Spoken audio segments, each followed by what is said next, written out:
nasalanta. Gumuho ang bahay, kalsada at mga poste. Dilim ang buong bayan, walang liwanag sa gitna ng kadiliman. Tumunong ang radyo, kailangan namin kayo. Iniwan ang hapunan, yakap sa anak.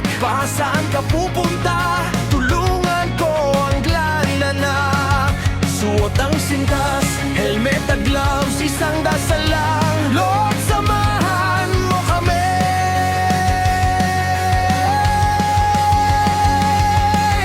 Hindi sila nakikita sa balita, hindi sila sikat, pero sila ang unang babangon. Kasi kung wala